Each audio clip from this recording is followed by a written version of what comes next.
The fire department, like the police department, from time to time experiences attrition throughout the year.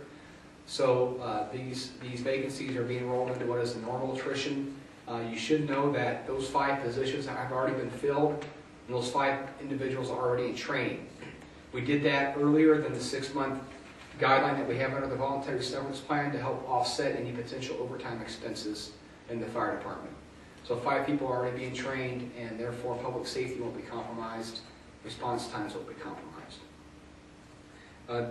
The Department of Management Services had the director of our MIS department took the voluntary severance plan, and then another employee in that department took that. We will do a reorganization in that department and reduce that staffing by 1 position. I plan to promote someone from within to be director, and that director will have the opportunity to do other reorganization. But we will see a net reduction in personnel there by 1 position. Police department had 11 individuals take the voluntary severance plan. 2 of those worked in emergency communications, and 9 of those were actual police officers. We have done a series of promotions to help fill the supervisory positions in that department.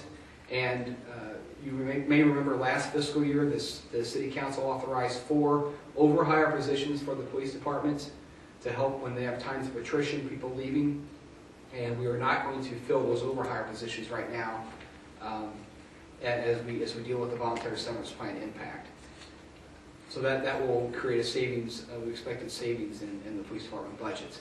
We do not have a reduction in the number of people patrolling the streets indicator because those were 4 overhire positions that we had been authorized by the council in the past. We do have both in the fire and the police department people with many years of experience that are retiring, and I recognize that. The good thing about the fire and the police department is the nature of those types of jobs where they're always having backup. They're always training other people behind them to be able to take care of different situations. Because of that commitment to their profession, we feel like we'll be able to have the same level of public safety that we've always had, even with a small reduction in the number of people in those departments. Public Works Department had several people take the voluntary severance plan. We will be making a reduction in that department by reorganizing with the relocation of the Traffic and Parking Division as a section of municipal services. In the past, the Traffic and Parking Division was separate from municipal services. We're putting it back under municipal services, and we're doing a lot more cross-training and cross-utilization of the staff in the Municipal Services Center to better serve the city and become more efficient and operate with fewer people. That way you don't have people assigned to a specific division, and when people are cross-trained and can be cross-utilized amongst divisions, you become more efficient. You don't have people doing just one type of job.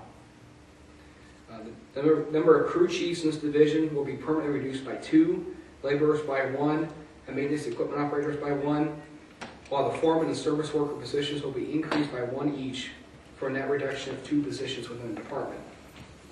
Also, remember, like I said earlier, in this fiscal year's budget, we made 3 other position reductions in that department as part of this fiscal year's budget. These 2 reductions are being done just in coordination with voluntary severance plan activities. Department of Water Management will adjust to the voluntary severance plan by eliminating 3 positions: a senior clerk typist, a building and grounds custodian, and equipment operator. The position of Assistant City Manager of Public Services, which was held by John Smith, will not be filled, will not be replaced. Keith Alexander will report directly to me as City Manager. Rick Marley will also report directly to me. So we will not have the Assistant City Manager of Public Services any longer. The Water Production Division, the Water Production Manager will be replaced with the Water Production Operations Supervisor. A temporary part-time clerical person will be hired, and there will be a realignment of duties for several affected employees. In Water Services, a water distribution foreman will be substituted for a water meter foreman, and duties will also be realigned in this division to operate with fewer people. All that's in your narrative. It's also in the spreadsheet as far as figuring out what the cost of those moves is going to be. Also attached to your narrative are 2 organizational charts. You can see one that's as of October 26th, and the next one, Chart B, shows you how the organizational chart will look after we make these changes as a result of the voluntary severance plan. Just in summary, what I like to say is 1, public safety won't be compromised. because of this reorganization. 2, we're not reducing the services we provide to the public. The public should know that we're trying to provide the same services with fewer people here. But I must tell you that I think the city of Decatur is staffed leaner than many cities that I see. Why do I think that? Because I've seen data that shows how much we spend per citizen to run the city, and it is much lower than what you see in other cities. Some of that I will be presenting that data to you here in the near future when we start talking about the property tax levy and other things. So I think I have good data to back up my opinion on that. I don't know that in the future we can keep cutting staff and keep providing all the same services. I think we were able to do it under the voluntary severance plan through a lot of hard work by our department directors and a true commitment to being more efficient and running the city with less staff and less money. But I have to tell you, we can't keep doing that every single year. Like I said, my department directors are here if you have specific questions for them. And in the next couple weeks to couple months, you'll start hearing us talk about our property tax levy that we have here at the city of Decatur. The actions we're taking under the voluntary severance plan really have no direct effect on the property tax levy.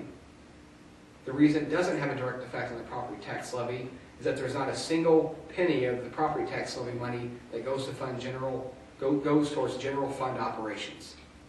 The property tax levy is funding separate things: pensions in the library, municipal band, and some debt service that we have on different operations, different projects. So when you hear the discussion of the property tax levy and want to know how this might impact that, the direct impact is very minimal, if at all. So you heard those discussions come up in the next couple months, or next couple weeks. I'm sorry, next couple weeks we'll talk about that. I think that's all the planned remarks I had. I won't go through the spreadsheet line by line. I'll let you enjoy that for yourself. But I'm also willing to take any questions you might have for me. Anybody? Even staff? No?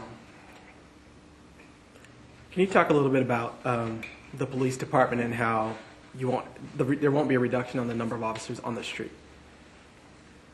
Does that make sense? Yes, it does, and I'll talk about it, and if the chief wants to address that also, he's more than welcome to. But the city council had approved 4 overhire positions to take the staffing from 164 up to 168. Is that the correct number? Yes. And from time to time, those positions aren't filled based on how attrition goes. There was one point last year when we hit that 168 for a while, but people do leave. People do come and go within the department. We also have a regular number of retirees every year out in the police department. And what we're doing is some of the folks that retired were ranking individuals, sergeants, lieutenants, and so we went ahead and made the promotions to keep people in the supervisory roles to still run the shifts, run all the operations. The number of people patrolling the streets is not changing because of the voluntary severance plan. We still have officers available out there to patrol the streets and keep the staffing up. If you want to add or subtract anything to that, feel free to. Come on up.